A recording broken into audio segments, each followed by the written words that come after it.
We love the NBA offseason because we get rumors and it's the return of DMZ. Is it time to Dwight the Beam? How about this random ass story that popped up today? Dwight Howard wants to come to the Sacramento Kings. I did not think I would read that in June of 2023. No. But that came out today. Mark Haynes, Sacramento Observer, talked to Dwight Howard, who's overseas playing right now. He made it clear he's not retired from the NBA. And he said, I would love to help the Sacramento Kings contend for a title, even though I believe their team is pretty much set. He went on to say that he was not surprised by their success, saying, I like Mike Brown. I think he's an amazing coach, and what he accomplished this year was very impressive. He said the thing that stood out most to him about the Kings this year was that everyone bought into their role. And he says no matter what happens, even if he doesn't sign with the Kings in the future, he thinks they're headed in the right direction. He said, quote, I think the Kings will continue to get better with experience. So, Morgan Reagan, Dwight Howard wants to sign with the Sacramento Kings. Good for him. Good for him for wanting to get back into the NBA. Good for him for liking what he sees with the Sacramento Kings and wanting to be a part of that. I feel like a butt is coming. No, it's not even a butt. It just doesn't make sense. And I think it's hilarious. Really? Yeah. What do you mean, really? I mean, I think 37, and I'm not an ageist, but 37. And on top of that, he's not necessarily a modern day big in the NBA. He can't stretch the floor and shoot. I mean, you got DeMarcus Cousins, who is not even in the NBA right now, and he has more of that type of game. He can stretch the floor, shoot a three, do a few other things. Dwight Howard still has that athleticism. He's always been that athletic. He can rebound. He can block shots. He can. And then on the other side of things, what does he do? He fouls, can't stay in the game. And that's not just like, oh, he does that every other play. No, that is part of his game in the NBA. It just is. He can't keep up, so he does some crazy antics on the floor at times. Yeah, I think that's probably the one thing that jumped out to me most his last couple of years in the league. It just seemed like he would get into stuff. He'd stir the pot a lot. Rip someone's arm down, and it just wasn't... He'd foul a lot. It wasn't valuable. Like, he wasn't making a positive impact on... And he had positive, impactful moments. Like, I want to make sure that is clear. He absolutely did, especially with the Lakers. But the Lakers didn't ask him to come back. They said, hey, Tristan Thompson, we actually want you for some reason. Yeah, I mean, and that's fair. He last played with the Lakers that 21-22 season where he played in 60 games. He started 27 of those games in his third stint with the Lakers. It's crazy to think about all the teams he's played on now.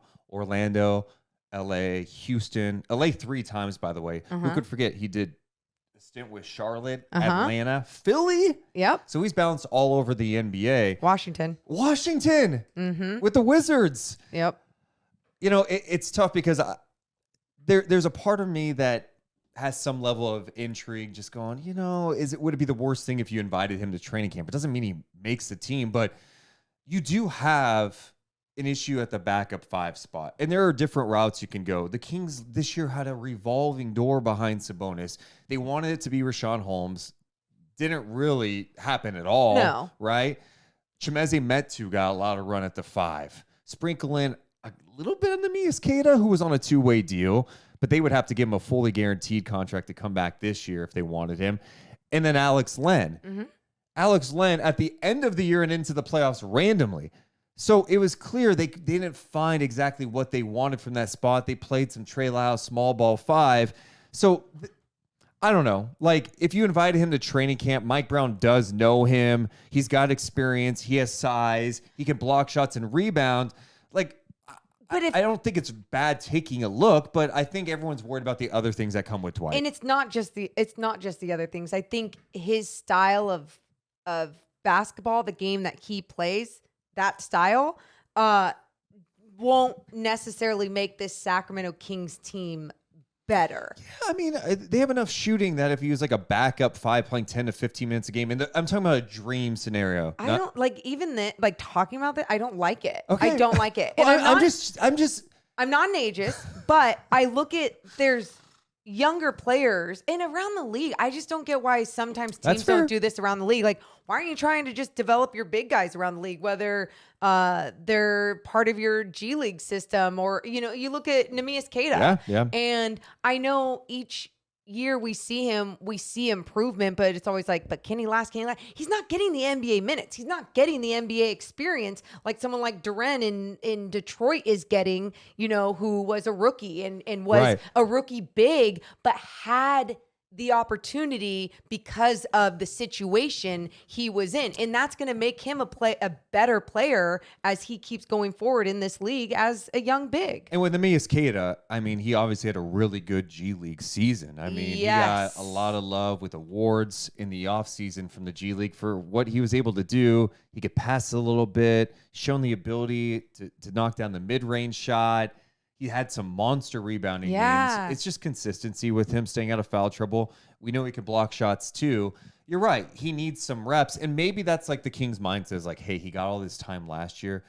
We're going to this year give him every opportunity to win the backup spot. Yeah. If they believe that he is that. Because I'm with you. Ideally, that's the best situation rather than going, let's bring up a 37, 38-year-old guy who's been around the league, who's had health issues at times. Who brings a lot of extra stuff to the table, and maybe he could be that guy. That seems more desperate, right? Yeah. That's like it seems like a reach that would be the case. But again, a training camp invite's not that big of a deal. I think the larger point is what? Trying to just like, but here's an invite. Here's an invite, training camp. I don't think that's a bad idea. Do you kind of feel bad for Dwight or something? I don't feel bad for Dwight. I mean, it's crazy to think about his career because, I mean, there was one point I was like, this guy's going to be the greatest big of all time, and it's like right when he went to Houston, then LA, it just went down. He's just never the same. Yep. Dwight in Orlando, disgusting. It was so fun to watch. I just also wonder for the Kings, too. We talk about the backup five. It doesn't have to be like a traditional backup five either. Like, good job. There's some case to be made, like, maybe it's just small ball Trey Lyles at the backup five. And Denver Nuggets right now. What are they doing? Yeah, and it's tough because it's the playoffs, but it's clear what they have done is like they have Thomas Bryant, who they got the trade deadline, and they have DeAndre Jordan on the roster, and they go, we're not even playing those guys. Jokic is going to play the majority of the minutes, and then we're going to go smaller because they have some size that they could trust, but it's Aaron Gordon, Jeff Green, like they go that route. Could the Kings just go that route when Sabonis is not in the game? He's going to be playing the majority of the minutes anyway. I think the biggest thing, the Kings need size at the wing spot. They need some more length. They need guys who rebound, and that's going to be kind of the big thing to watch this offseason. So, look, it's great that Dwight gave us something to talk about today. I did not think we'd be talking about Dwight Howard, Sacramento. He brought it up. I'd say throw him an invite if you want, Morgan. You're not into this. No, and again, I want it to be clear. I am like, if we had Dwight Howard on the podcast, would you say this to him? I would have to. Yeah, you would. But the thing I would really have to break down, like data and showing like why a different type of big is more. It's going to help this Sacramento Kings team and this system and this roster more than his style of play. Like I would have to break it down. It's not personal. Here's some numbers. If you think Dwight makes sense in Sacramento or doesn't, make sure to comment below. Also, make sure if you're watching this to hit the thumbs up and subscribe to this channel.